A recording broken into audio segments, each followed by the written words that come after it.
ನಿಲ್ಲಿಸಿದ್ದ ಸ್ಕೂಟಿಯನ್ನ ಅಪರಿಚಿತನೋರ್ವ ಬಹುದೂರ ಕೊಂಡೊಯ್ದ ಬಳಿಕ ವಾಹನವನ್ನ ರಸ್ತೆಯಲ್ಲೇ ನಿಲ್ಲಿಸಿ ಪರಾರಿಯಾದ ಘಟನೆ ತಡವಾಗಿ ಬೆಳಕಿಗೆ ಬಂದಿದ್ದು ಸಿಸಿಟಿವಿ ದೃಶ್ಯದ ಮೂಲಕ ಆತನ ಚಲನವಲನ ಪತ್ತೆಯಾಗಿದೆ. ಗಣಪತಿ ದೇವಸ್ಥಾನದ ಬಳಿ ಇರುವ ಇ-ಕಾಮರ್ಸ್ ಸಂಸ್ಥೆ ನಿರ್ವಹಿಸ್ತಾ ಇರುವ ರಂಜಿತ್ ಎಂಬವರ ಸ್ಕೂಟಿಯನ್ನ ಅಪರಿಚಿತ ಕೊಂಡು ಹೋಗಿರುವುದಾಗಿ ತಿಳಿದು ಬಂದಿದೆ.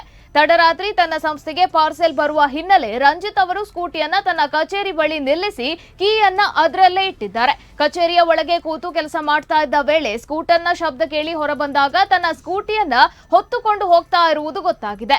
ತನ್ನ ಸ್ನೇಹಿತರು ಕೊಂಡು ಹೋದ್ರೆಂದು ಭಾವಿಸಿ ಕೆಲ ಹೊತ್ತು ಕಾದು ಬಳಿಕ ಕೆಲವರಿಗೆ ಫೋನ್ ಹಾಯಿಸಿದ್ರು. ಯಾರೋ ಅಪರಿಚಿತರು ಕೊಂಡು ಹೋಗಿರುವುದು ಗಮನಕ್ಕೆ ಬರುತ್ತಲೇ ಸಿಸಿಟಿವಿ ಪರಿಶೀಲಿಸಿದ್ದಾರೆ.